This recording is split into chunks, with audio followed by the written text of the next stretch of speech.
Hello, Ryan here from RLF Vacuum Cleaners in Lakenheath. In today's video we're going to be talking about a repair I'm going to do on this Fluke 10 digital multimeter. Now if any of you don't know, Fluke 10 was a brilliant, I'm going to call it budget, but a lower end multimeter back in the early 1990s. Now, this one here is from 1994 and I've done quite a few repairs on this before. A lot of repair needs are nice and simple to do, but on this particular one,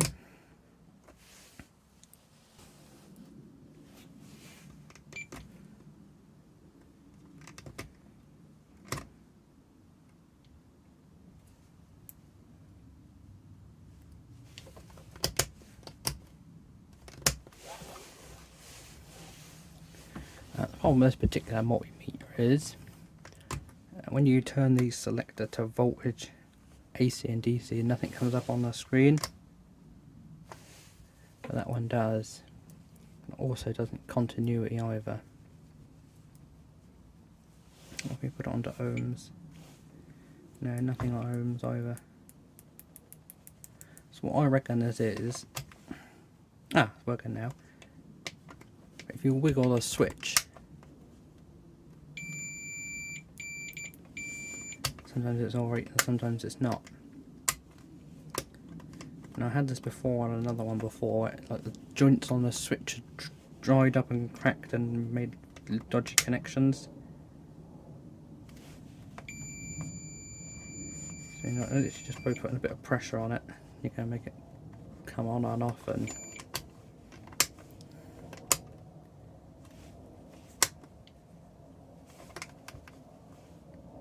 yeah, so I reckon we've got some dry joints on the board in there. So what we'll do is we'll open this up and have a look inside. I already took the screws out, just this video isn't horrendously long. So gently prise it open, like so. Lovely bit of design, that is battery holder, shielding. And then we want to sort of gently, very gently push the board out. Now watching this one before, make sure that standoff broke. You put a bit of pressure on there. One of the things to make you aware of, in here you've got these little zebra strips. I've done quite a few of these before on like Fluke 11s and 12s, where the zebra strip over time dries out and shrinks, so it doesn't make good connection with the connectors on the board, and what happens is you end up having to put quite a bit of pressure on to make it fit.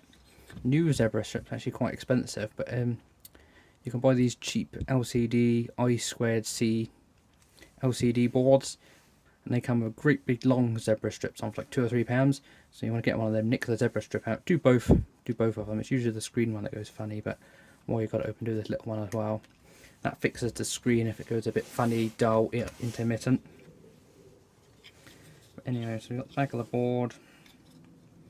There's not really any connectors or anything on there, is there? So all the technical stuff is going to be on this side here. And what we're looking for are sort of dry joint cracks and things like that.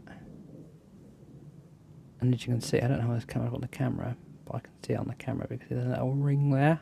So that's all that joint has obviously dried out and cracked, and the one next to it, it's got like a bit of crack in as well.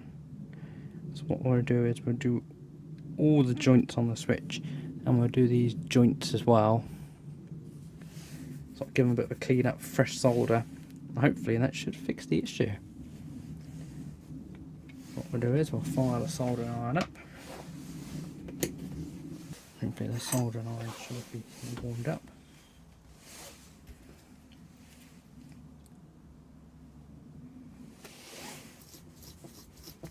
Give the end a bit of a clean.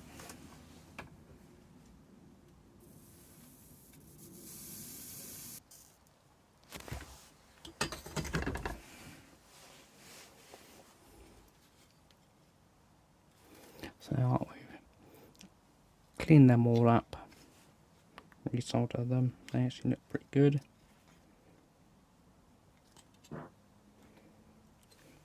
I'll have a look over the board to see if I can see any more, but I can't see any more.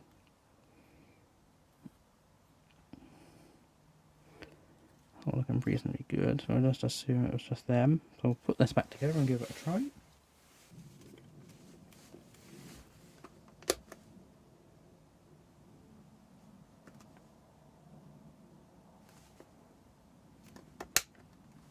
So we got it all back together. Just grab a set of beads.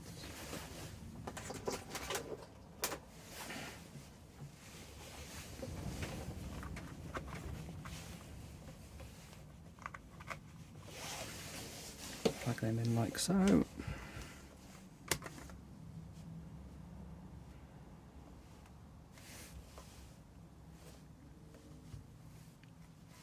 know how well that's coming up on the camera, but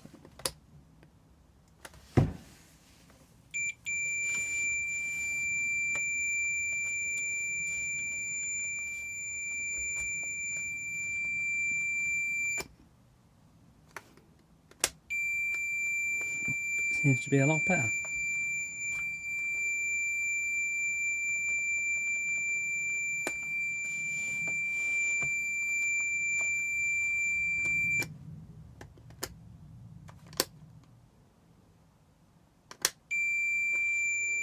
Yeah, it seems to be a lot better, so I'll give this back to them and see how they get on. So I'll screw it back together. Hopefully that'll be the end of the video. So thank you very much for watching, and goodbye.